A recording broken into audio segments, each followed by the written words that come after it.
Hindi isa sa kanya adhesive uveitis, hindi mo maangat yung shoulder mo. Magkakaroon ng ano. Pero nag-therapy ka na. Tapos, kaya ko nang iangat yung pabaliktad yung mga. Kaya nga, nag-therapy ka na. Mm-mm.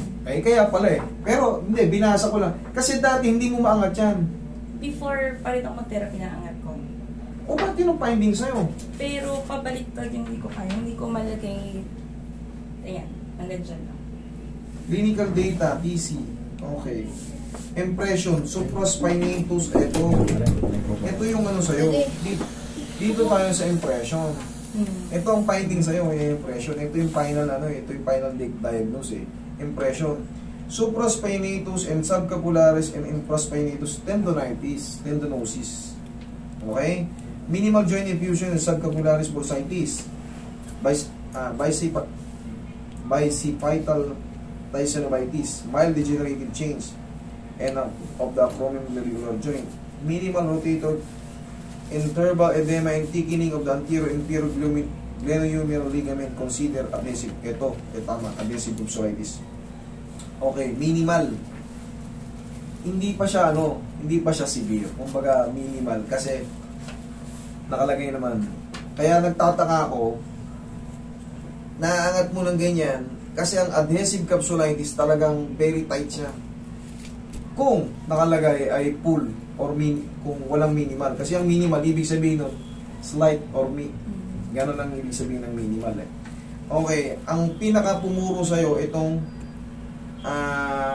yung bursitis. Ano ba yung bursitis? Ayan o, marami kasi example yan eh. Ito, kaya na sinasabi ko, yan yung adhesion or adhesive capsulitis. Full ano yan, full thickening. Tapos, ito yung subchromial bursitis. Parang haharang siya dyan. Supposed to be maluwag yan. Ngayon, tingnan mo, ayan. Tendinitis, binabanggit dito, tendinitis, subchromial bursitis yan. Supraspinatus yan, mababanggit naman lahat yan. Nandiyan na yung buong anatomy ng injury sa shoulder. So, yan yung nagpapahirap sa bumabara sa may junction dito. Kaya, pag ginanon mo, kaya masakit. okay. Minimal ba lang? Very good. Mas madaling ayusin to kasi pagka ayaw pa kanya pumunta. pag severe adhesive capsulitis talaga magbaon ka ng 10 kilong lang sa loob. Parang pinag-exercise lang ako dun sa therapy pero Yun po yung ano standard procedure yung tuturuan kayo ng mga exercise. So, gradually, nagbabago. Yes. Ayan tingnan mo. Hindi pa rin siya normal, Sumusunod eh. Tightness pa rin, Pero dito, kahit biglayin ko yan, walang problema eh. Ito, pag binigla ko to, iyak ka. Ayan, Yes, tapos yung ganito rin mas mahirap kay ma'am eh.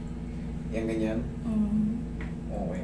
Yung pagkakamot ng likod, hindi ko kaya. Pagkakamot ng likod. For the meantime, hindi pa talaga yun. Kasi, imamassage pa natin tong mga muscle na nagkaroon ng stiff or yung adhesion nga, thickening of capsule joint.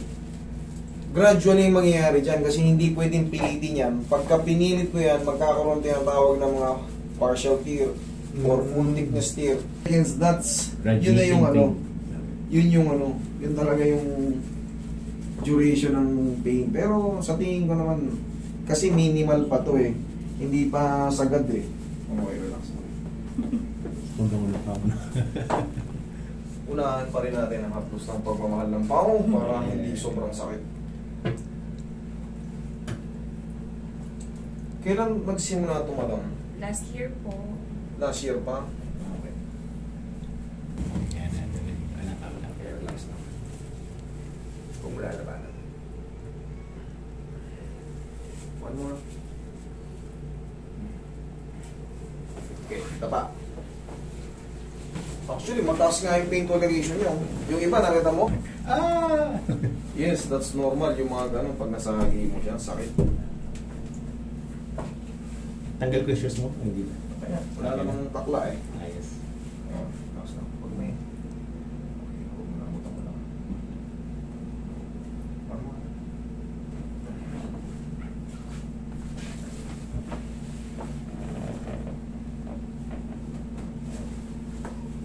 Okay, relax na. lang.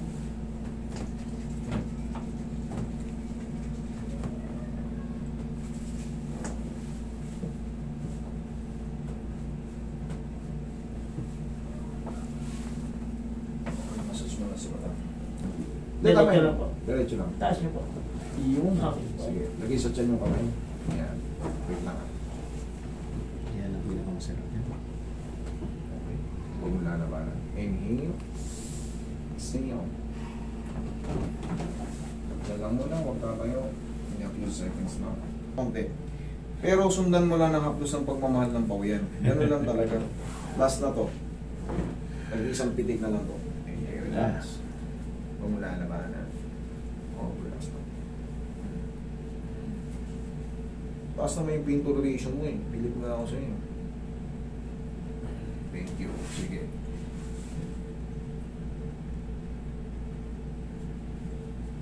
Di ko nga narinig kumaray oh. Oh. Tapos ito na yung kasunod nyo. Ganyan. Para ka lang sabay mo na lang sa exercise mo. Yan. Mas banayad na yan.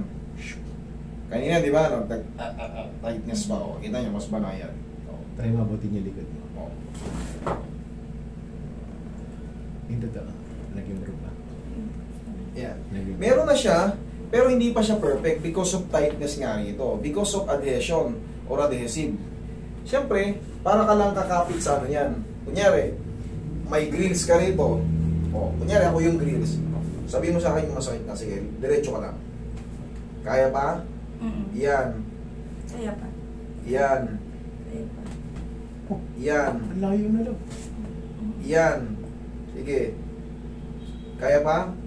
Hindi na po. 1, 2, 3. Mabilis lang. Kasi hindi rin siya pwedeng Pero kita nyo, nasa likod na likod na. Akulot na. Pero gradually ang kailangan para hindi makaapekto sa mga mahihinang mga tendons or weak. 1, 2, 3 lang ang bilang. Kunyari, grills to. Yan, kapit ka sa grills. Siyempre, makokontrol mo naman yung kung hanggang saan na yung kaya mo. Oh, wala pa. Yan, may pain na. 1, 2, 3. Ganun lang. 3 seconds. Tapos, ito yung pinakamahalaga dyan eh. Yan ang pinakamahalaga dyan, maniwala kayo. Tapos, pag nalalakasan nyo na yan, sobrang luwag na ng mga capsule joint dyan, wala na. Yun na yung magiging Back to normal. Oo. Ayan, sobrang lambot na. Okay? Mas loose na siya, mas na siya, mas bearable na yung pain. For the meantime, ganun lang talaga ang natin dyan sa mga adhesion or adhesive. Thank you so much.